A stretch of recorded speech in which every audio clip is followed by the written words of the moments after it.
నమస్తే. ఇటీవల కాలంలో వైసీపీ సోషల్ మీడియా బాగా పుంజుకుంది, బాగా యాక్టివ్గా ఉందని చెప్పుకోవచ్చు. ప్రస్తుత పరిస్థితిలో అలాగే ఉంది. TDP, Janasena social media activity బాగా తగ్గిపోయింది, గ్రాఫ్ పడిపోయింది.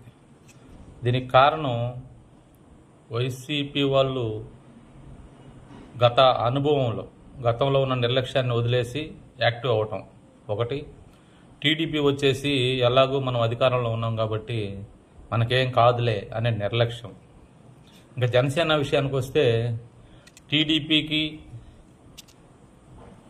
జనసేనకు మధ్యలో కమ్యూనికేషన్ గ్యాప్ ఈ పొత్తులో ఉండడం వల్ల వాళ్ళకి గ్రామాలలో కానీ కొన్ని ఏరియాస్లో ఉన్న ప్రాబ్లమ్స్ వల్ల జనసేన సైలెంట్ అయిపోయింది అని నేను అనుకుంటా ఉన్నా. ఇది మాత్రం 100% వాస్తవం. టీడీపీ వాళ్ళు కానీ జనసేన వాళ్ళు కానీ గ్రహించాలి. సోషల్ మీడియాలో యాక్టివిటీ తగ్గిపోతే పార్టీ గ్రాఫ్ కూడా పడిపోతుంది. ఇది ముఖ్యంగా మా జనసేన పార్టీ అధిష్టానం గమనించి సోషల్ మీడియా యాక్టివిటీని కొంచెం ఇంప్రూవ్ చేసే విధంగా కొంతమందిని పిలిచి ఏదన్నా మాట్లాడితే బాగుంటుందని నా అభిప్రాయం.